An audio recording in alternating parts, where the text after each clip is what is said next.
Welcome to another episode of Come Sit With Us here at EBS. I am glad that y'all can participate in our virtual meditative group. It's always good to have, for me, it's actually good to have the thought that there are others out there that maybe spend a few minutes of the day sitting with others in meditation and such. Developing that practice is always so good. But when you get to share that practice with others, then there seems to be an extra kind of energy about it, which is always nice. And surprisingly, out of these Facebook streaming live shows that we've been doing, there's the sense of that's there. And so I think that anytime that we sit down together and meditate together, then perhaps we all benefit from it collectively, which is a good thought, that's for sure. Today, the topic is rewiring the meditative mind, and kind of a follow-up from last week when we were talking about limbic strings. The limbic brain sometimes shapes how we see the world around us, and that is an opportunity when you meditate to rewire that a little bit. For some of us, our wiring is rather unique and dynamic, and we benefit from settling the mind and looking at the bigger picture in a sense. So I was reading something the other day which was fascinating to me and that I wanted to share today with you guys. If you're familiar with the book Emotional Intelligence by Daniel Goleman, it's been out there for really quite a while, but it was one of the first books that I'm aware of that talked about emotional intelligence as well as intellectual intelligence. And he kind of, my understanding at least, he kind of got that ball rolling in that direction, and people began to be more sensitive to what emotional intelligence is and maybe how to develop that a little bit. Over the course of time now, more studies are being done, and there's an interesting body of work that's out there that relates to people who meditate on a consistent basis, whatever that might be for you or for I, 5 minutes a day, 5 hours a day, whatever it is, but who meditate on a consistent basis tend to have a broader social intelligence, which I thought was kind of interesting. I think personally, and I'm sure that you guys have experienced this, that you have had periods where you have meditated and you feel very connected with the world as a whole, possibly, or maybe just kind of connected with yourself as a whole, but that sense of connectiveness is a whole brain experience. And what I mean by that is that different parts of our brain do different things, obviously different jobs that they have, and that on the higher order of processing, it takes both hemispheres and all parts in between to really synthesize or process information. And I think that when we meditate, that we access deeper levels of our neural networks, and that allows us to see a bigger picture that normally maybe we're not always processing or conscious of. I tend to suspect, and I don't know if you think this way, but maybe, that a lot of times when we meditate, sometimes I think we have deeper experiences than what we always are aware of. I mean, there have been times when I've meditated and, all of a sudden it's just like this period of silence kicks in, and I feel just this sense of connectiveness and have that awareness for a brief moment. It may only last for a few seconds, but then I kind of come back into my monkey mind meditation, thing. And I think that each time that we touch that state, just a little bit, or a lot, whatever your case may be, that we, in a sense, are rewiring our neural networks in our brain, literally. To rewire it, though, I think you have to experience it firsthand. You can't just read books about love and compassion, forgiveness, or whatever it might be. You can't just get engaged in theosophical discussions or philosophical discussions or whatever about this sort of stuff. All of that is frontal lobe activity. But to experience it directly, then I think that our brain starts to find more connections that allow this information to process through and eventually, hopefully, come to the frontal lobe or the conscious part of our thinking process where we actually can recall the experience directly. I think sometimes we have the experience maybe at a very limbic or emotional level, but the frontal lobe or thinking mind doesn't quite know what to do with it yet, and so we don't think about it like that. But we have a meditation and we feel very peaceful, very connected when we come out of it, and those are good. So I wanted just to share with you a couple of things about emotional intelligence in relation to meditation that I've come across I thought were pretty good. There are two basic domains. One is your personal competence or awareness, and the other is your social awareness. So in this first domain, regarding just personal awareness, what they talk about is as we learn to meditate and we naturally develop that sense of mindfulness, then we become more aware of our emotional state. Sounds pretty simple, doesn't it? Most of us, though, in real life, we act out our emotional state. We're not always aware of it. Two different worlds. When the meditative mind is present, then the ability to accurately self-assess is also another trait that's there. And I thought that was really good, because to self-assess means you have to step back and kind of look at what you're doing or what you're engaging and have an understanding of the impact it's having on you and others and such. So I think that is pretty good. Another area they talk about in here is that as emotional intelligence grows in the meditative mind, you have a stronger sense of self-worth. And I thought that's so interesting to me, because one of the things that I hear over and over and over again is we have to learn how to have compassion for ourselves. And that means recognizing our self-worth. And that is part of the meditative mind's emotional intelligence. So, pretty cool stuff. Then you get into another area of what's called self-regulation. And here they talk about people that have a regular practice of meditation do well at keeping disruptive emotions and impulsivities in check.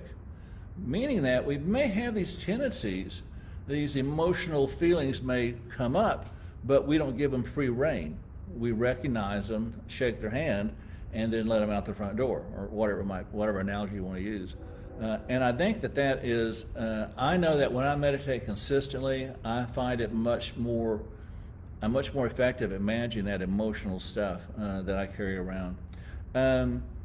People in a meditative state have a greater ability to be flexible in handling things that are happening around them that are unexpected. I would stretch that a little bit and kind of say that in times like we're in now, with so much going on and so much polarization happening, there are a lot of folks out there that have very legitimate anxiety of what's happening. And I think that when we practice our meditative mind, then I think the ability to ride those waves and not be drowned by those waves, but to ride those waves, I think we do better at that when we learn just to kind of meditate, to relax, to take a half step back, just observe, and some things like that. In these practices, you often hear us talk about you've got to take it off the cushion. It's great to go in a cave and meditate for 20 years, but it's even better if you meditate and then you go to work that next day or that morning and take that meditative state of mind into your work environment. Or you come home and you take that meditative mind into your family environment, and you learn how to deal with those situations without being overwhelmed by it. So Yeah. Another state here, as far as the personal competence end of this equation, is that they talk about that a meditative mind is more persistent in recognizing the silver lining in the clouds. And so that has that ability, even when we know that situations are tough or things are, rough or whatever it all might be, we have that ability to see beyond the immediate drama and to recognize that some sort of goodness that is out there that maybe we are striving for, trying to help, come through. So you think about just some of these qualities that we've talked about, and you think about as we meditate, each time we do, we change the hormonal balances in our brain, and maybe we create a few more neural pathways to reach certain parts of our brain so that we can begin to experience this aspect of emotional intelligence even more so and such. So, next domain is the social domain of emotional intelligence, okay? The first part was about us. Second part is about the world around us. The first thing it's interesting to hit on is empathy and having awareness of others' feelings, needs, and concerns, and that the meditative mind is more able to see that. They can see beyond the words, the actions of the person, and maybe see a little bit more clear the person themselves, and thus they have empathy, And to be able to see beyond all of that means you're not reacting to it, and that hopefully is reflected in your practice of meditation when you slow your mind down and just learn to observe your breath, and you're practicing a skill set that maybe carries over, so the next time you're at work and you have someone who is kind of bugging you, that you can see beyond that a little bit and see them in maybe a different light. So instead of them being the irritant and driving you up the wall, perhaps you see them in another kind of light and you have some degree of compassion for them. You never know.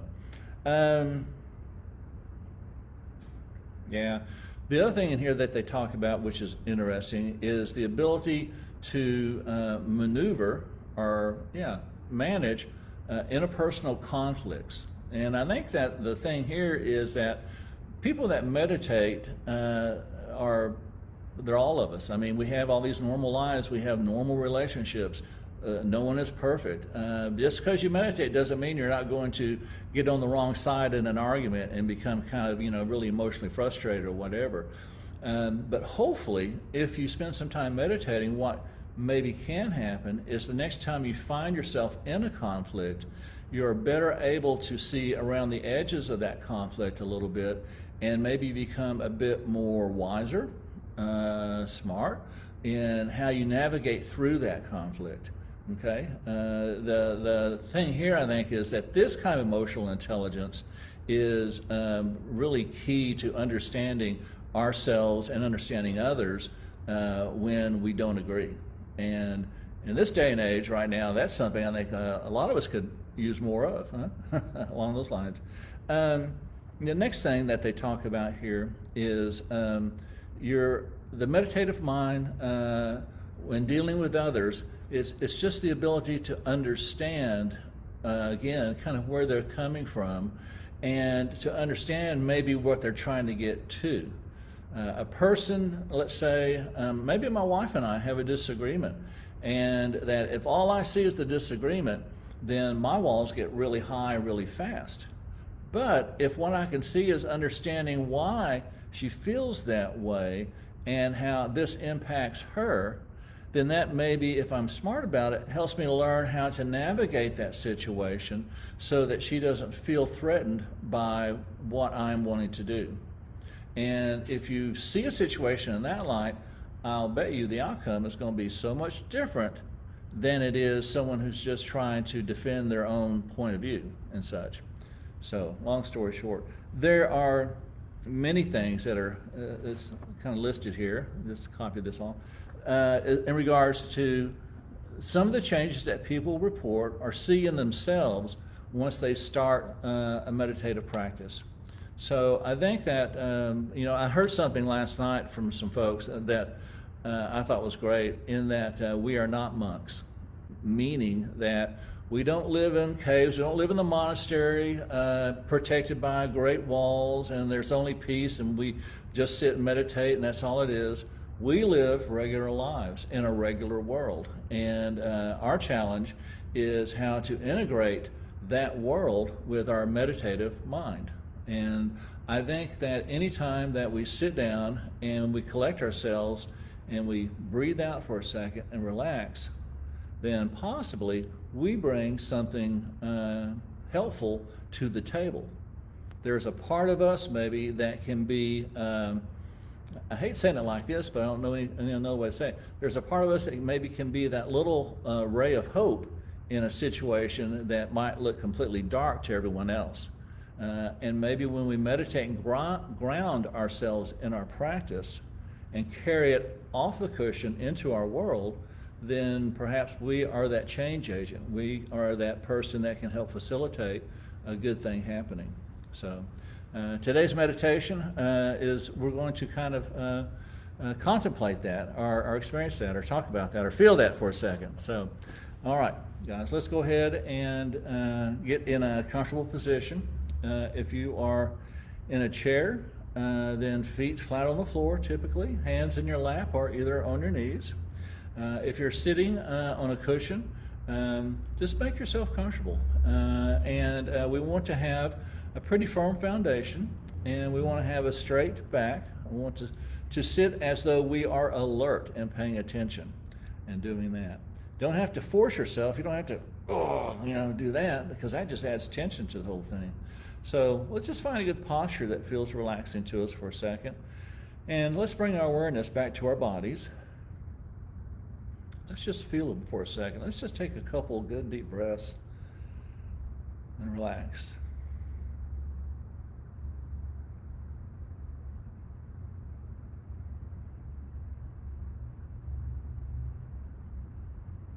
See if you can just feel what your body feels right now.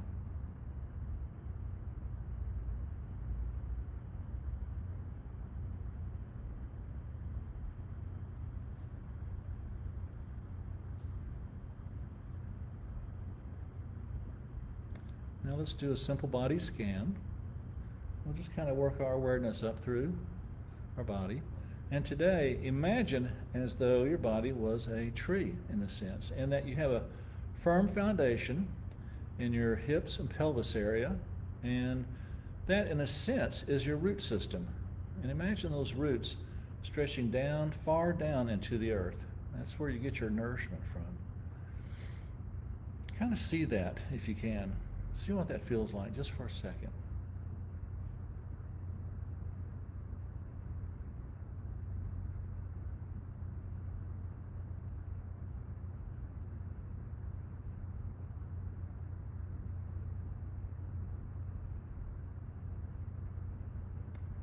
Bring your awareness up to your lower back, to your stomach area, and that nourishment that's coming up from your roots, just let it pass on through there for a second.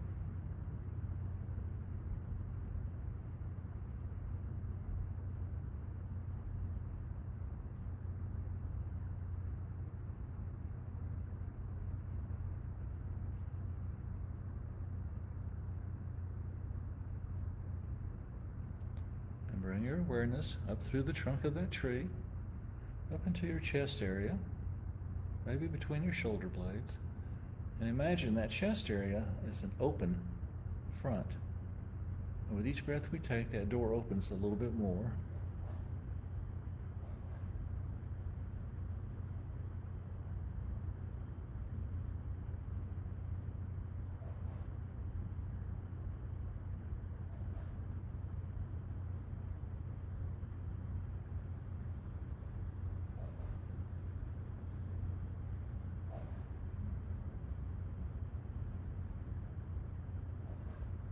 Now moving further up, bring your awareness.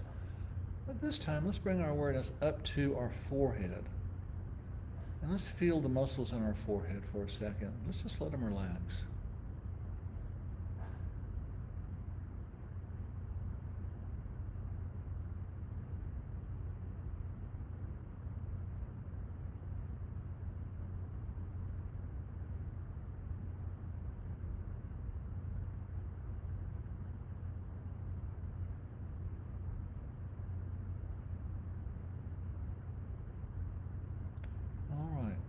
Bring your awareness up to the top of your head and see if you can focus it about a foot above your head, and imagine that is the sun that feeds the tree. And just focus your awareness there for a few seconds.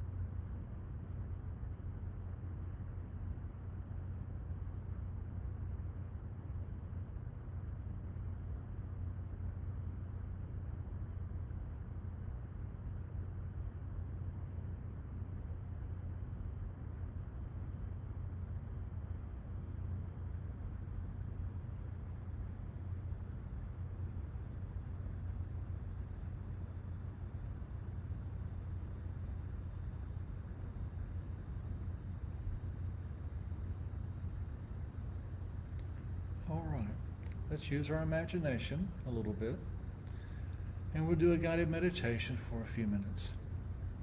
I want you to imagine a group of people that you normally work with, or live with, or you're an acquaintance with. Imagine that group of people in front of you.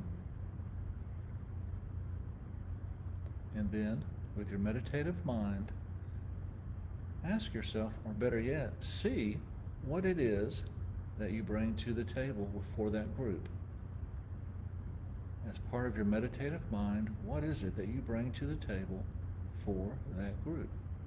Let's see if you can actually see that process happening.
As you focus on this group of people and the part that you play, see if you can see that picture with the eyes of compassion.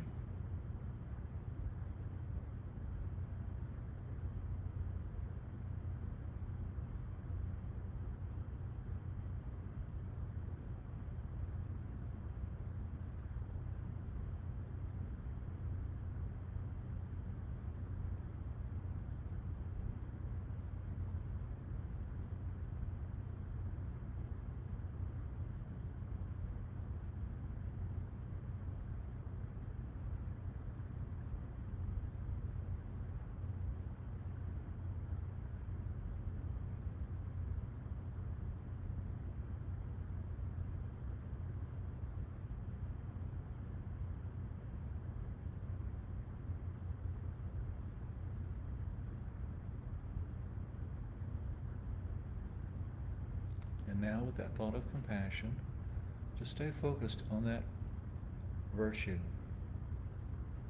And just hold that thought in your mind.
Take a deep breath.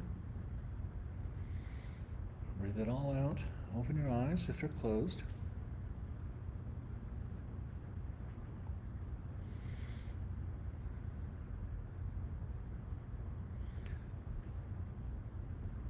So hopefully this technique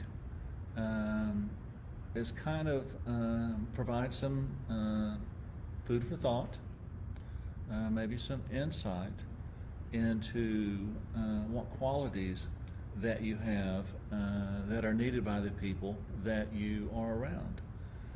Sometimes we think that it's hard for us to see what we do contribute. And sometimes, even when we see it, we downplay it. But if we can just observe and be mindful of it, and then let it find its way into the puzzle that we're often in, then maybe that's a good thing, all in all. So anytime that I do these sort of things for myself, always opens up some avenues of exploration. And if I spend a little bit of time thinking things through, I generally learn something. I tend to think that all of us are far wiser than what we are aware of. It's just we have to learn how to listen to that inner teacher that I think we all have. So I hope today has been of some benefit for you. I hope that you have enjoyed it. Always, as I would advocate, if there's anything that you get out of any of these practices, then use them and apply them in your practice, and then also in your day-to-day life. Be the kind of meditator that adds to the joys of the world, because sometimes I think all of us need that kind of support, if you will. Okay. EBS stuff, we do have an online retreat coming up this weekend, and it's Dr. Lai, and I think it starts on Friday. You can go to the EBS website, and under events, it'll be listed there. And if you're interested in that, please feel free to join. Dr. Lai is I think he was a college professor, may still be, very good communicator, good teacher, and I'm sure will offer some good insights. So if you have a chance, please check that out. And if you have a chance, check out our other Facebook live streams and also some of our Zoom meetings. These things are good. And we need good things in times like this. So there we are. All right, guys, I appreciate it very much. Thank you again for spending a little bit of time here. And we will see you next time around. Okay?